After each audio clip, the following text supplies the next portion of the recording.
اگر آپ کو ہماری یہ ویڈیو پسند آئی ہو تو اسے اپنے دوستوں کے ساتھ ضرور شیئر کریں اور ہمارے چینل کو سبسکرائب کریں اور بیل آئیکن پر کلک کرنا نہ بھولیں تاکہ آپ کو معلومات سے بھرپور یہ مفید ویڈیوز ملتی رہیں۔ نصوح کون تھا؟ نصوح ایک عورت نما آدمی تھا، باریک آواز، بغیر داڑھی اور نازک اندام مرد۔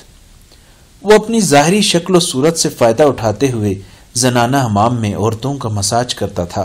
کوئی بھی اس کی حقیقت نہیں جانتا تھا، سبھی اسے عورت سمجھتے تھے۔ یہ طریقہ اس کے لیے ذریعہ معاش بھی تھا اور لذت بھی حاصل کرتا تھا۔ کئی بار ضمیر کے ملامت کرنے پر اس نے اس کام سے توبہ بھی کی، لیکن ہمیشہ توبہ توڑتا رہا۔ ایک دن بادشاہ کی بیٹی حمام گئی۔ حمام اور مساج کرنے کے بعد پتہ چلا کہ اس کا قیمتی موتی یا ہیرا کھو گیا ہے۔ بادشاہ کی بیٹی نے حکم دیا کہ سب کی تلاشی لی جائے۔ سب کی تلاشی لی گئی لیکن ہیرا نہیں ملا۔ نصوح رسوائی کے ڈر سے ایک جگہ چھپ گیا، چونکہ اگر اس کی تلاشی لی جاتی تو اس کا مرد ہونا آشکار ہو جاتا۔ جب اس نے دیکھا کہ شہزادی کی کنیزیں اسے ڈھونڈ رہی ہیں تو سچے دل سے خدا کو پکارا اور خدا کی بارگاہ میں دل سے توبہ کی اور وعدہ کیا کہ آئندہ کبھی بھی یہ کام نہیں کروں گا، میری لاج رکھ لے مولا۔ دعا مانگ ہی رہا تھا کہ اچانک باہر سے آواز سنائی دی کہ نصوح کو چھوڑ دو، ہیرا مل گیا ہے۔ نصوح نم آنکھوں سے شہزادی سے رخصت لے کر گھر آ گیا۔ نصوح نے قدرت کا کرشمہ دیکھ لیا تھا اور ہمیشہ کے لیے اس نے اس کام سے توبہ کر لی۔ کئی دنوں سے حمام نہ جانے پر ایک دن شہزادی نے بلاوا بھیجا کہ حمام آ کر میرا مساج کرے، لیکن نصوح نے بہانہ بنایا کہ میرے ہاتھ میں درد ہے، میں مساج نہیں کر سکتا ہوں۔ نصوح نے دیکھا کہ شہر میں رہنا اس کے لیے مناسب نہیں رہا۔ جتنا بھی غلط طریقے سے مال کمایا تھا اس نے سب غریبوں میں بانٹا اور شہر سے نکل کر کئی میل دور ایک پہاڑی پر ڈیرا ڈال کر اللہ کی عبادت میں مشغول ہو گیا۔ ایک دن اس کی نظر ایک بھینس پر پڑی جو اس کے قریب گھاس چل رہی تھی۔ اس نے سوچا کہ یہ کسی چرواہے سے بھاگ کر یہاں آ گئی ہے، جب تک اس کا مالک نہ آ جائے تب تک میں اس کی دیکھ بھال کر لیتا ہوں، لہٰذا اس کی دیکھ بھال کرنے لگا۔ کچھ دن بعد ایک تجارتی قافلہ راستہ بھول کر ادھر آ گیا جو سارے پیاس کی شدت سے نڈھال تھے۔ انہوں نے نصوح سے پانی مانگا۔ نصوح نے سب کو بھینس کا دودھ پلایا اور سب کو سیراب کیا۔ قافلے والوں نے نصوح سے شہر جانے کا راستہ پوچھا۔ نصوح نے ان کو آسان اور نزدیکی راستہ دکھایا۔ نصوح کے اخلاق سے متاثر ہو کر تاجروں نے جاتے ہوئے اسے بہت سارا مال بطور تحفہ دیا۔ نصوح نے ان پیسوں سے وہاں کنواں کھدوا دیا۔ آہستہ آہستہ وہاں لوگ بسنے لگے اور عمارتیں بننے لگیں۔ وہاں کے لوگ نصوح کو بڑی عزت اور احترام کی نگاہ سے دیکھتے تھے۔ رفتہ رفتہ نصوح کی نیکی کے چرچے بادشاہ تک جا پہنچے۔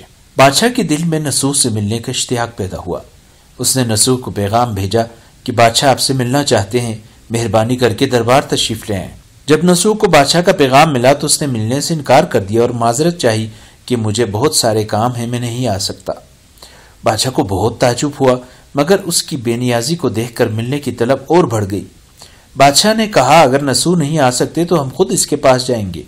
جب بادشاہ نصوح کے علاقے میں داخل ہوا، خدا کی طرف سے ملک الموت کو حکم ہوا اور بادشاہ کی روح قبض کر لی گئی۔ چونکہ بادشاہ بطور عقیدت مند نصوح کو ملنے آ رہا تھا اور رعایا بھی نصوح کی خوبیوں کی گرویدہ تھی، اس لیے نصوح کو بادشاہ کے تخت پر بٹھا دیا گیا۔ نصوح نے اپنے ملک میں عدل اور انصاف کا نظام قائم کیا۔ وہی شہزادی جسے عورت کا بھیس بدل کر ہاتھ لگاتے ہوئے بھی ڈرتا تھا، اس شہزادی نے نصوح سے شادی کر لی۔ ایک دن نصوح دربار میں بیٹھا لوگوں کی دادرسی کر رہا تھا کہ ایک شخص وارد ہوا اور کہنے لگا کہ کچھ سال پہلے میری بھینس گم ہو گئی تھی، بہت ڈھونڈا مگر نہیں ملی، برائے مہربانی میری مدد فرمائیں۔ نصوح نے کہا تمہاری بھینس میرے پاس ہے، آج جو کچھ میرے پاس ہے وہ تمہاری بھینس کی وجہ سے ہے۔ نصوح نے حکم دیا کہ اس کے سارے مال اور دولت کا آدھا حصہ بھینس کے مالک کو دے دیا جائے۔ وہ شخص خدا کے حکم سے کہنے لگا اے نصوح جان لو، نہ میں انسان ہوں اور نہ ہی وہ جانور بھینس ہے، بلکہ ہم دو فرشتے ہیں تمہارے امتحان کے لیے آئے تھے، اور یہ سارا مال اور دولت تمہارے سچے دل سے توبہ کرنے کا نتیجہ ہے۔ یہ سب کچھ تمہیں مبارک ہو۔ وہ دونوں فرشتے یہ کہہ کر نظروں سے غائب ہو گئے۔ اسی وجہ سے سچے دل سے توبہ کرنے کو توبۃ النصوح کہتے ہیں۔ تاریخ کی کتب میں نصوح کو بنی اسرائیل کے ایک بڑے عابد کی حیثیت سے لکھا گیا ہے۔ نصوح رزق کمانے کے لیے اللہ کا ناپسندیدہ کام کیا کرتا تھا۔ جب وہ کام اللہ کے خوف کی وجہ سے چھوڑا تو اللہ نے رزق کے اسباب پیدا کیے اور بادشاہت تک عطا کر دی۔ حرام طریقے سے لذت حاصل کرنا چھوڑا تو اللہ نے نکاح میں شہزادی دے دی۔ اللہ تعالی ہم سب کو توبہ کرنے اور تا دم مرگ اس توبے پر قائم رہنے کی توفیق عطا فرمائے، آمین۔ اگر آپ کو ہماری یہ ویڈیو پسند آئی ہو تو اسے اپنے دوستوں کے ساتھ ضرور شیئر کریں اور ہمارے چینل کو سبسکرائب کریں اور بیل آئیکن پر کلک کرنا نہ بھولیں تاکہ آپ کو معلومات سے بھرپور یہ مفید ویڈیوز ملتی رہیں۔